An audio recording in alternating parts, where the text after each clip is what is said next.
네, 반갑습니다. 마르스 김동석의 리얼 주식입니다. 오늘 마르스 김동석의 리얼 주식은 바로 삼성전자 이신호에 사놓고 딱 2년만 기다리세요. 분명 큰돈 법니다. 최근에 삼성전자가 하락하다 보니까 많은 분들이 삼성전자를 어떻게 해야 될까 또는 올라갈까 고민하시는 분들이 많은 것 같습니다. 이 신호에 사놓고 딱 2년만 기다리면 분명 큰돈 벌 수 있으니까 오늘 영상 처음부터 끝까지 꼭 시청하시길 바라겠습니다. 그 이전에 저희 마르스 김동석의 리얼 주식 유튜브가 여러분들의 사랑으로 빠른 성장 나오고 있습니다. 현재 구독자 57,600명이고요. 저희 6만 명을 향해 달려가고 있습니다. 여러분들에게 너무 감사한 마음에 최근에 이슈가 되고 있는 2차 전지 시장 전망과 관련주까지 총 정리한 자료집을 무료로 나눠드리고 있습니다. 이 자료집을 나는 받고 싶다 하시는 분들은 어디서 받을 수 있나요? 라고 물어보신 분들이 있는데 오늘 영상 꼭 끝까지 시청하셔라 말씀드립니다. 이 자료집은 사실 제가 직접 만든 자료집입니다. 그래서 2차 전지 시장 전망부터 관련주까지 직접 정리를 다 해놓은 자료집이니까 모두 무료로 받아가셨으면 좋겠다 말씀을 드리겠습니다. 그래서 이 자료집뿐만이 아니라 여러분들에게 도움이 될 수 있는 영상들 많이 찍어드리고 있으니까 이 영상 시청하시고 우리 유튜브 구독 버튼, 영상 좋아요 버튼, 그리고 댓글까지 남겨주시면 너무나도 감사하겠다 말씀을 드리고 나는 기법 강의에도 관심 많아요 하시는 분들은 맨 아래에 저희 상한가 차트 연구소 유튜브 구독과 영상 시청까지 부탁을 드리겠습니다. 그래서 오늘의 주제는 삼성전자 이 신호에 사놓고 딱 2년만 기다리면 분명 큰돈 법니다. 집중해서 배우시길 바라겠습니다. 최근에 시장이 많이 흔들리고 있습니다. 그 흔들리는 이유를 한 가지, 두 가지, 세 가지 정도로 정리한다면 일단 환율이 너무 높다라는 부분입니다. 그 이유는 대한민국이 지금 금리를 못 따라가고 있다라고 보시면 될 것 같아요. 자이언트 스텝, 빅 스텝, 그러니까 한 번 올릴 거를 세 번씩 올리고 하다 보니까 한국은 해봤자 지금 0.2, 0.5 정도잖아요. 그러니까 한국이 속도를 못 따라잡고 있다. 그러다 보니까 환율이 너무 높다란 부분이고 두 번째입니다. 당연히 다음 주 선물 옵션 동시만기일이 있습니다. 선물 옵션 동시만기일은 일반적으로 상당히 이 매 분기마다 있는 이슈이기 때문에 시장 자체가 수급이 없거나 또는 좀 지지부진한 경우가 많습니다. 그렇기 때문에 이 영향이 좀 있다라 보시면 될 것 같고 마지막 세 번째는 추석 전이라는 거예요. 추석처럼 이제 연휴가 긴 경우에는 대부분 이제 거래일을 한 두 개 정도는 뺏깁니다. 이번에도 금, 토, 일, 월 하면서 금요일과 월요일을 뺏겨버리죠. 그러다 보니까 미국 장은 금요일 날, 월요일 날 열리는데 대한민국 장은 안 열리다 보니까 그 불확실성으로 웬만하면 주가를 안 움직이거나 수급이 안 들어온 경향이 상당히 크다라는 거예요. 그래서 이 세 가지 불확실성이 겹치다 보니까 증시가 좋지 않은 상황인데 플러스로 삼성전자까지 흘러내리고 하락하는 상황입니다. 그래서 오늘 알려드리는 게 뭐냐면은 바로 삼성전자 걱정하시는 분들 이 신호에 사놓고 사서 딱 2년만 기다리면은 아까도 말씀드렸지만 분명 큰돈 법니다. 그래서 어떤 신호에 사서 기다려야 될지 오늘 집중해서 배우시면 될 것 같고요. 오늘 딱 두 가지만 정리해 드리겠습니다. 첫 번째는 삼성전자가 올라가야 하는 이유입니다. 이게 첫 번째고요. 그 다음이 두 번째. 삼성전자 매수하는 이 신호가 뭔지 공개를 해드릴 예정이니까 오늘 꼭 집중해서 영상 끝까지 시청하시길 바라겠습니다. 그래서 이재용 삼성전자 부회장 가장 핵심적인 상승 이유는 바로 회장 취임입니다.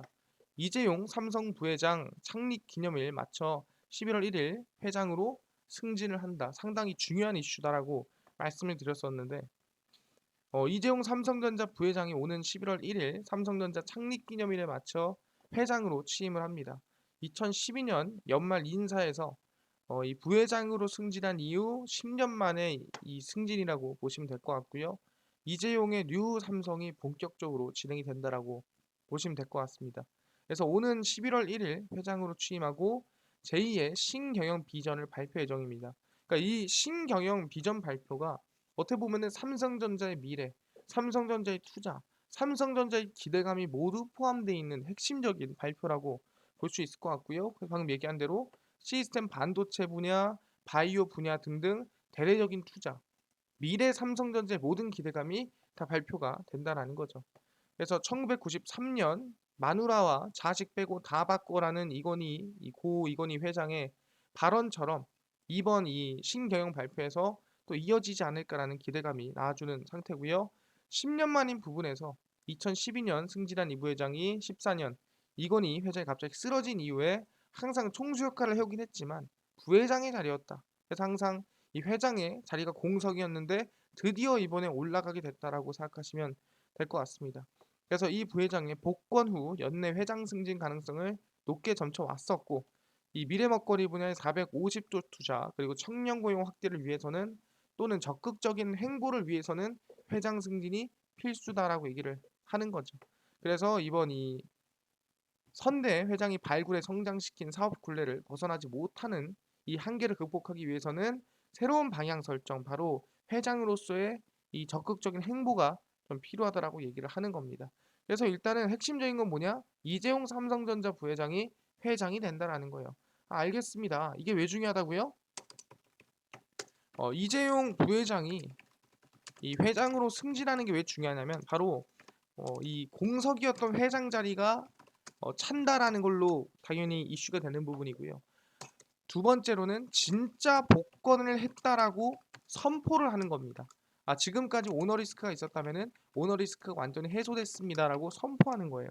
그러다 보니까 여기서 신경영 이 발표가 난다라고 한다면은 거기에 따라서 충분히 주가 상승이나 기대감이 커진다라는 거죠.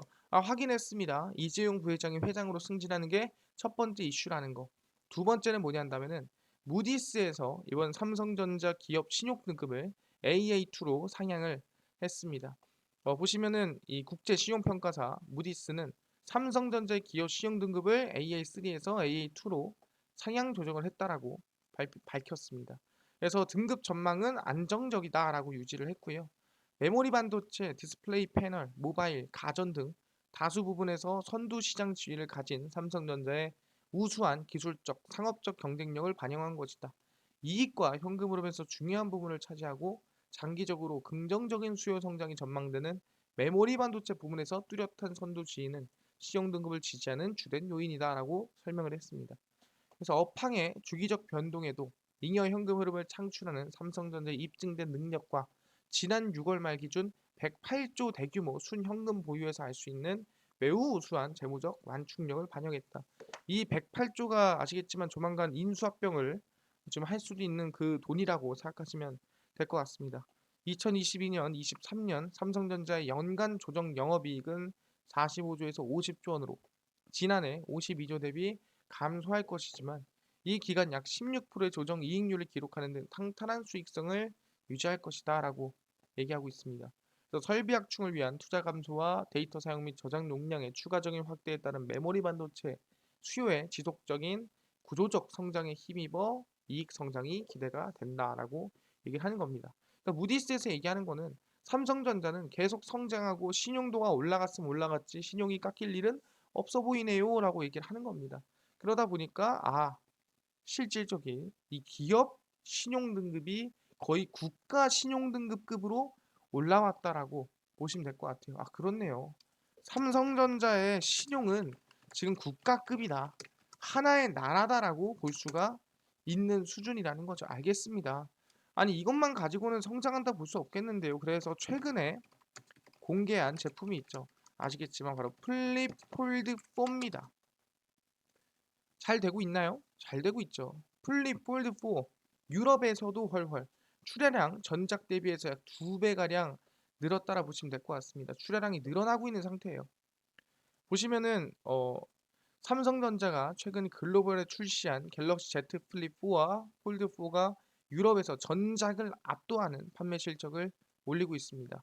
벤자민 브라운 삼성전자 구주 총괄 마케팅 팀장은 독일 베를린에서 열리는 유럽 최대 가전 전시회 IFA 2022 개막에 앞서서 삼성 프레스 컨퍼런스에서 플립4와 폴드4의 출하량이 전작 대비 약 2배가 증가됐다라고 얘기를 했습니다. 그래서 영국, 프랑스, 독일, 스페인, 네덜란드 등 주요 36개국에서 플립4와 폴드4를 출시했고요. 모든 국가에서 초기 견조한 판매를 이어가고 있는 상태고 전작 대비해서 상회한 성적을 거두고 있는 상태입니다. 그래서 폴더블 신작 판매량이 호조를 보이면서 올해 목표인 폴더블 대중화에 상당히 좀 다가선 모습이 아닌가라고 예상을 하고 있고요. 유럽 시장에서 플립4와 폴드4의 판매 비중은 6대 4입니다. 그러니까 사실상 좀 더 가볍고 쓰기 편한 플립을 쓰는 사람이 더 많다라고 볼 수가 있겠죠. 그래서 유럽 시장에서도 플립4의 감각적인 디자인과 증가된 배터리 용량이 호평을 받고 있는 상태입니다. 그리고 폴더블에서만 가능한 경험인 플렉스캠도 현지 소비자들에게 인기를 끌고 있습니다. 플렉스캠이 뭐냐라고 한다면 아시겠지만 이 꺾어서 찍는 거죠. 이렇게 이렇게 꺾어놓고 찍는 거를 플렉스캠이라고 합니다. 그래서 올해 판매량이 크게 늘어난 폴드4는 멀티태스킹을 극대화하는 태스크바 기능과 이 여러 가지 사실상 중량감이라든가 새로운 기술, 새로운 능력들을 확인해 볼 수가 있는 상태라는 거죠. 그래서 이번에 이 유럽까지도 사실상 이 판매량이 2배 이상 늘면서 국내에선 당연히 잘 됐지만 해외에서도 잘 되는구나라고 예상해 볼 수가 있을 것 같습니다. 아, 그렇네요. 플립4, 폴드4가 유럽에서 현재 이 판매량이 2배 이상 증가했다라고 확인할 수가 있는 상태입니다. 아니 근데요, 뭐 휴대폰만 팝니까? 라고 하는데 뭐 새로운 건 없나요? 그래서 누가 이번에 한종희 삼성전자 부회장이 얘기를 했습니다. 스마트 싱스 사용자 5억 명까지 늘릴 것이다라고 얘기를 했습니다. 한종희 삼성전자 DX 부문장이 삼성전자 스마트 싱스 앱의 가입자 수를 현재 2억 3천만 명에서 지금보다 약 2배 이상 5년 내에 5억 명까지 늘리겠다라고 밝혔습니다. 그래서 앱으로 제어할 수 있는 기기 표준을 다른 기업들과 협업해서 만들겠다는 뜻인데요. 쭉 보시면은 최근에 유럽 최대 가전 전시회 IFA 2022에서 열리는 이 독일 베를린에서 기자 간담회를 열고 비전을 공유했습니다. 삼성전자를 포함한 수많은 기업이 경쟁적으로 사물 인터넷 플랫폼을 내놨지만 아직 소비자들이 제약이 좀 있다라는 거예요. 그래서 스마트 싱스 대중화를 아직 불편한데 이거를 삼성전자가 개선하겠다라는 거죠. 그래서 스마트 싱스 대중화를 위해 첫 번째로 타사 기기와의 연동을 통해 스마트 싱스 에코시스템 강화를 꼽았습니다. 그래서 삼성전자가 내년부터 TV와 생활 가전에 HCA 표준을 적용해서 13개 회원사의 기기를 연동할 계획입니다. HCA는 가전업체의 자체 스마트폰 홈 플랫폼을 서로 연동하기 위해 결성한 가전업체들의 협의체고요. 삼성전자뿐 아니라 LG전자, 일렉트로룩스, 하이얼, 아레찰릭 등등이 가입해 있는 상태라고 보시면 될 것 같습니다.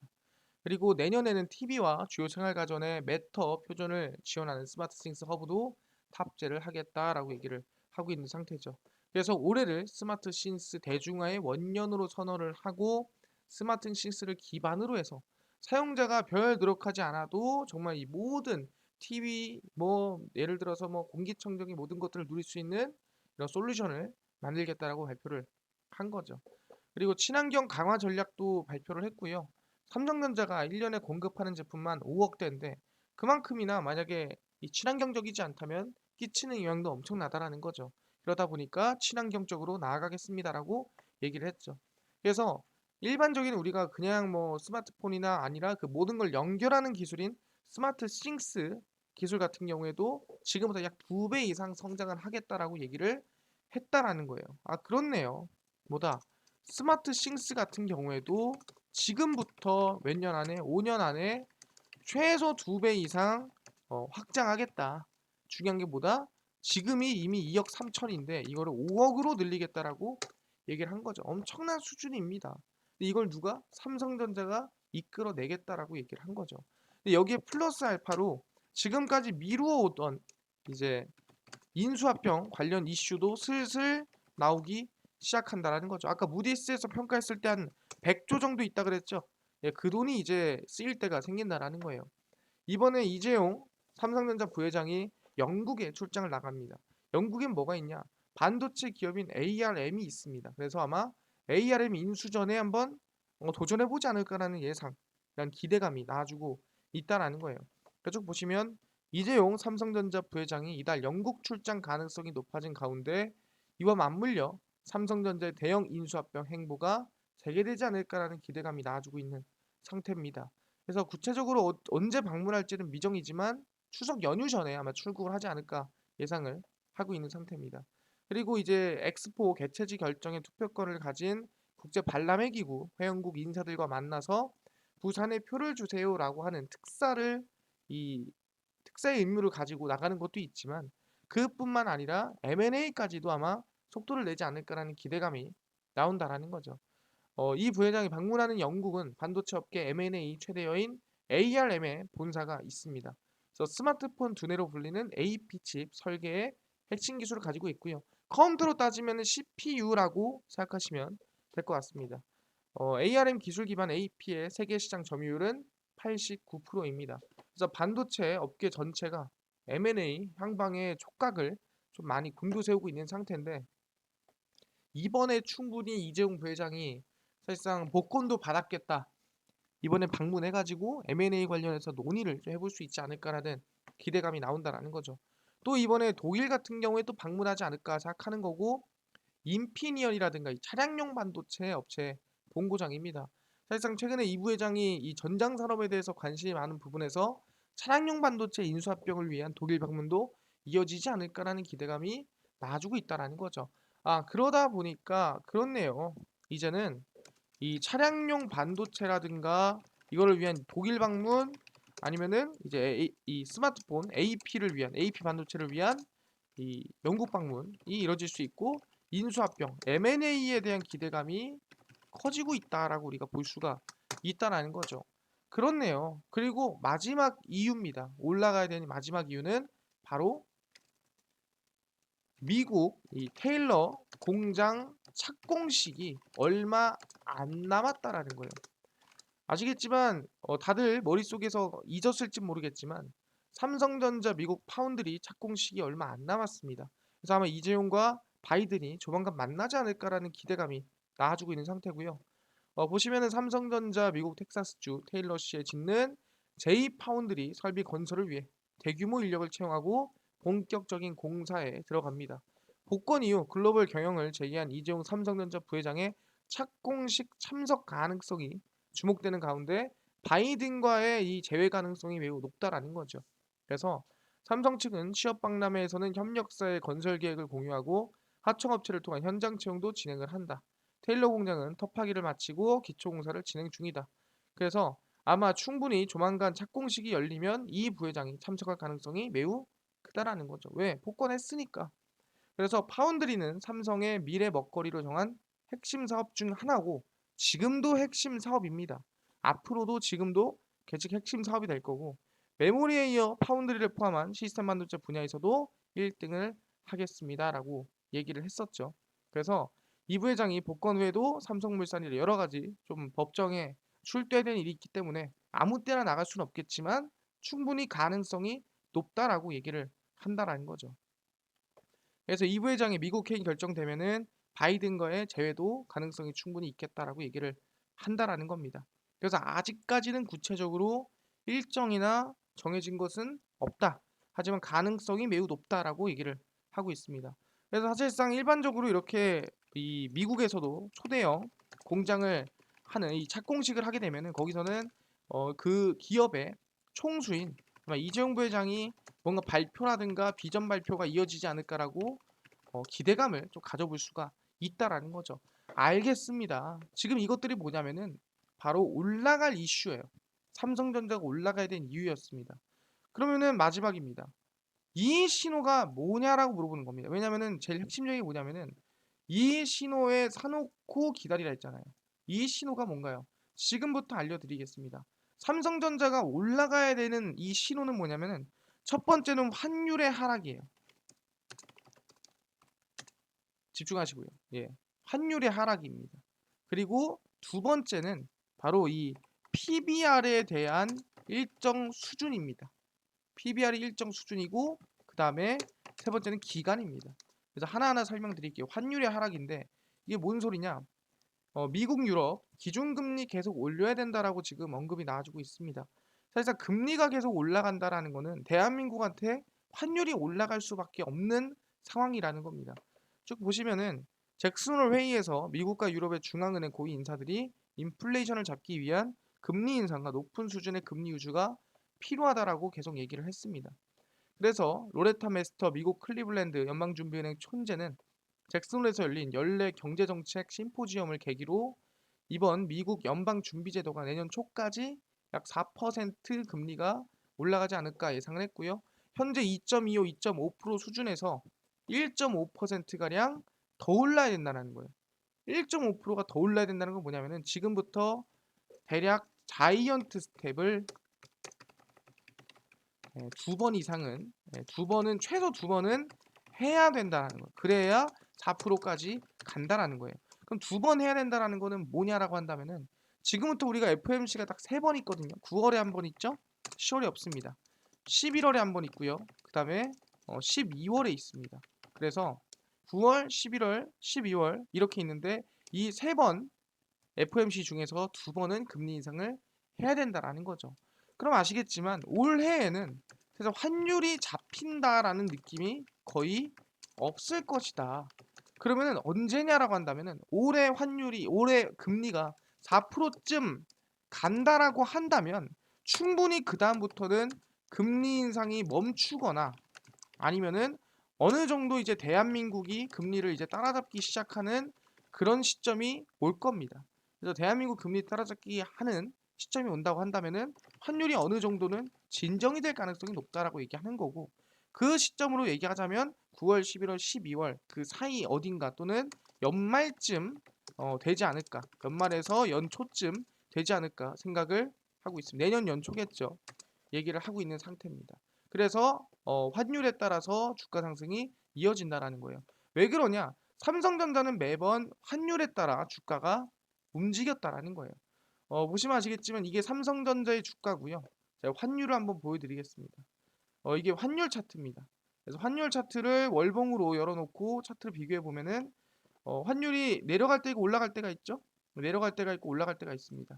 근데 보시면은 정확히 언제부터 내려왔냐면 3월 2일부터 시작을 해서 12월 1일까지 환율이 내려갔습니다.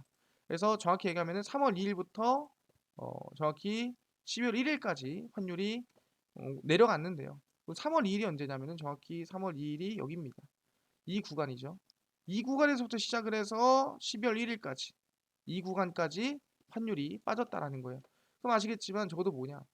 이 저점에서부터 우상향이 나오는 동안에 삼성전자가 올라가는 동안에 환율이 내려왔고 그리고 이 저점 찍고 환율이 올라가는 동안에 단 한 번도 올라가지 않고 증시는 이 삼성전자는 빠지기만 했다라는 거예요. 그러니까 환율이 올라가면 당연히 삼성전자는 빠지고 환율이 내려가면 삼성전자가 올라가는 모습을 보이는데 우리는 뭐다? 환율이 좀 빠져야 삼성전자가 올라갈 수 있는 기회가 생기는 거고 그게 연말이나 내년 초쯤 되지 않을까 예상을 한다라는 겁니다. 알겠습니다. 확인했고요. PBR의 일정 수준입니다. 이게 뭔 소리냐라고 물어볼 수 있을 것 같아요. 삼성전자는 매번 증시 급락 위기마다 PBR을 기준으로 저점이냐 아니냐를 판단합니다. 그래서 우리가 확인을 해본다라고 한다면 이거거든요. 송명섭 하이투자증권 애널리스트 역시 과거 삼성전자 주가가 급락했을 때 기록한 PBR을 토대로 저점을 예상해 볼 수 있다라고 설명을 했습니다. 그래서 삼성전자 PBR은 2009년 1월 리먼 사태 때 1.17배, 2011년 유럽 재정 위기 때 1.24배, 2016년 1월 중국 신용 위기 때 0.94배 최저죠. 그러니까 PBR은 어떻게 계산하는 거냐면 BPS분의 현재가입니다. BPS분의 현재가라는 건 뭐냐 한다면은 BPS는 주당 순자산이에요. 주당 순자산과 이 현재가를 이제 나누는 거죠. 주당 순자산으로. 그럼 주당 순자산으로 현재가를 나눈다는 건 뭔 소리냐면은 지금 얘네가 가진 이 자산 자체가 지금 현재 가격보다 높은가요, 낮은가요를 판단하는 거예요. 근데 현재가가 내려가면 내려갈수록 뭐예요? 자산 대비해서 가치가 낮다라고 평가되는 거고 이 BPS보다 현재가가 높다 그러면은 1을 넘어가겠죠? 그러면서 자산 대비해서 주가가 높다라고 나오는 겁니다. 그래서 살짝 우리가 PBR을 가지고 계산을 해본다면 이렇게 0.94배가 나왔다는 건 BPS 주당 순자산 대비해서 현재가가 낮았다라고 얘기할 수가 있다라는 거죠. 2018년 12월 무역전쟁 때 1.04배, 2020년 3월 1.08배를 기록을 했습니다. 그래서 과거 주가 급락기에 최저 PBR 배수가 어떻게 보면 0.94배입니다. 그래서 그 0.94배를 현재가로 계산을 해보면 47,000원이라는 거죠. 확인했습니다. 지금 보니까 매번 급락할 때마다 경제 위기가 올 때마다 한 1.1에서 0.94까지 다양하게 PBR이 형성이 됐습니다. 근데 중요한 건 최저가 0.94예요. 그 0.94 이상은 안 내려올 가능성이 있고 이 PBR이 0.94를 현재가로 따져보면 47,000원이다라고 얘기를 하는 겁니다. 그래서 개인적으로는 지금 구간 나이대로 본다고 했을 때 주가가 57,000원이고 47,000원이 어디냐라고 한다면은 지금부터 마이너스 한 20% 수준이에요. 지금부터 마이너스 20%가 이 47,000원이라는 거죠. 최저점을 잡더라도 그러니까 뭔 소리냐? 지금부터 천천히 모아간다면 전혀 부담될 만한 구간은 아니라는 거죠. 그렇기 때문에 아까 얘기했습니다. 환율이 떨어지고 환율이 하락하고 그 다음에 지금부터 47,000원까지 열어놓고 천천히 모아간다면 근데 중요한 건 얼마나 기간 동안에 모아가야 되냐라고 한다면 이걸 보고 알 수가 있습니다. 삼성전자 오너리스크가 해소가 됐을 때와 오너리스크가 생겼을 때 이 시기에 주가 등락을 제가 한번 보여드린 적이 있었는데요. 이 오너리스크가 해소가 되고 나서 시장이 16% 오를 때 주가 63% 올랐고요. 그 다음에 오너리스크가 생겼을 때는 증시가 1% 빠질 때 삼성전자가 21% 빠졌고요. 그 다음에 다시 한 번 더 리스크 오너가 이 경영권을 확보했을 때는 시장이 7% 오를 때 75% 올랐고요. 다시 한번 오너리스크가 생겼을 때는 시장이 20% 오를 때 똑같이 20% 올랐죠. 근데 다시 한번 또 오너리스크가 생기니까 오너리스크가 해소되니까 23% 오를 때 85% 올랐습니다. 그러니까 이게 뭐냐 한다면은 오너리스크가 해소가 되면 주가가 오르고 오너리스크가 생기면 주가가 빠지거나 시장만큼 움직이거나 둘 중 하나였거든요. 그럼 얘기하는 게 우리는 뭐예요? 당연히 오너리스크가 해소가 된 상황, 그다음에 해소가 된 상황입니다. 보면은 2010년에서 2014년 대략 4년 동안의 주가가 63% 올랐습니다. 그리고 2015년부터 2017년까지 대략 한 1년 반 동안 75% 올랐습니다. 그리고 2018년부터 2021년도까지 대략 한 3년 동안 85% 올랐습니다. 그러니까 중요한 게 뭐냐면 평균 따져보면은 대략 한 2년에서 3년 정도 기다리면 뭐가 오너리스크가 해소가 될 때 한 2년에 3년 정도 기다리면 주가 상승이라든가 우상향이 만들어지더라. 63%, 75%, 85%. 근데 시장 상승을 비교한다 하더라도 뭐 엄청나게 오르지 않아도 70% 올랐습니다. 그러다 보니까 지금부터 뭐 엄청은 아니어도 한 50%까지는 왜 최저가 지금 63%니까 한 50%까지는 기대해 볼 수 있지 않느냐라고 예상을 한다라는 거예요. 그래서 지금부터 대략 한 2년에서 3년 정도 천천히 47,000원 저가 열어놓고 모아간다면 기대해 볼 수가 있다라는 거죠. 알겠습니다. 그래서 우리는 다시 한번 얘기하지만 환율이 하락해야 되고요. 중요한 건 47,000원까지 이제 열어놓고 37,000원까지 열어놓고 천천히 분할 매수를 하고 지금부터 2년, 3년 정도를 보고 수익률은 50% 이상 보고 나아가자라고 얘기를 한다라는 겁니다. 이해되셨나요? 예, 확인이 됐습니다. 알겠습니다. 이대로 한다면 충분히 삼성전자로도 큰 돈 벌 수 있지 않을까 말씀을 드리겠습니다. 그러면은 오케이 삼성전자 이렇게 하는 거 알겠어요. 근데 아까 전에 이거 말고 2차전지 시장 전망과 관련주까지 총정리한 자료집을 100% 무료로 나눠주신다고 하셨는데 어디서 받을 수 있나요? 하시는 분들이 있고요. 나는 당일 급등이 예상되는 단타 종목을 매일 무료로 좀 나눠주시고요. 장 시작 전에 급등이 예상되는 뉴스라든가 시황을 무료로 좀 정리해 주시고 테마주라든가 매매법이라든가 강의를 좀 무료로 좀 정리해 주세요 하시는 분들이 있어서 김동석 대표가 100% 무료로 나눠드리고 있습니다. 바로 김동석의 리얼 주식 연구소라는 100% 무료 어플이고요. 이 어플은 각 스마트폰 안에 내가 아이폰을 씁니다. 그럼 앱스토어에서 무료로 설치 가능하고요. 갤럭시를 씁니다. 그럼 구글 플레이 스토어에서 무료로 설치가 가능합니다. 앱스토어, 구글 플레이 스토어에 접속을 하신 다음에 각 스마트폰 내에서 뭐라 검색하냐? 바로 김동석의 리얼 주식 연구소라 검색을 하시고요. 그럼 이렇게 김동석의 리얼 주식 연구소 어플이 화면에 뜨게 됩니다. 100% 무료로 설치 가능하니까요. 꼭꼭꼭꼭 무료로 설치를 하셔라 말씀을 드리고요. 무료로 설치를 하시고 나면은 이렇게 김동석의 리얼 주식 연구소 어플이 화면에 뜨게 됩니다. 당일 리얼 추천주가 당일 급등 예상되는 종목을 무료로 알려드리고요. 급비 분석이 장 시작 전 시황을 무료로 정리해드리고 급비 자료가 테마주라든가 매매법에 대해서 무료로 나눠드립니다. 아까 전에 2차전지 자료집 무료로 나눠준다 했는데 이거는 어디서 나눠주나요?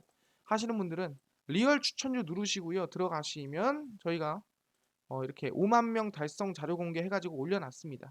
이 자료 공개 누르고 들어가시면 100% 무료로 다운로드 가능하니까요. 꼭꼭꼭 다운로드 하셔라 말씀을 드리겠습니다. 이 자료집뿐만이 아니라 보시면은 9월 2일, 1일, 31일, 30일, 29일 추천주 매일매일 무료로 올려드리고 있으니까 추천주도 확인하시면 좋겠다 말씀드리고요. 당연히 9월 5일 추천주도 올라가니까요. 그것도 무료로 확인하시면 좋을 것 같습니다. 극비 분석은 장 시작 전 시황입니다. 해외 증시부터 국내 이슈까지 무료로 정리를 해드리고 있으니까 이것만 봐도 다른 이슈 볼 필요가 없고요. 극비 자료는 테마주라든가 매매법 무료로 알려드립니다. 최근에 이런 이슈가 있어요. 태풍 이슈가 있네요. 그 태풍 이슈가 이런 이슈고 관련주는 이런 것들이 있습니다라고 정리를 해드립니다. 이것만 봐도 최근에 이런 이슈가 있었고 이런 종목이 대장주구나 확인할 수가 있는 거예요. 그래서 이런 정보들 다 정리를 무료로 해놨으니까 확인하시면 좋을 것 같고요. 김동석의 리얼 주식 연구소입니다. 100% 무료 어플이니까요. 종목 시황 테마주 강의 다 무료로 얻어갔으면 좋겠다 말씀드리고 이뿐만 아니라 저희 마르스 김동석의 리얼 주식 유튜브 여러분들의 사랑으로 커가고 있습니다. 우리 구독자 6만 명을 향해 달려가고 있으니까요. 유튜브 구독, 영상 좋아요, 그 다음에 댓글까지 남겨주시면 너무나도 감사드린다 말씀드리고 다음번에 더 좋은 영상으로 찾아뵙도록 하겠습니다. 감사합니다.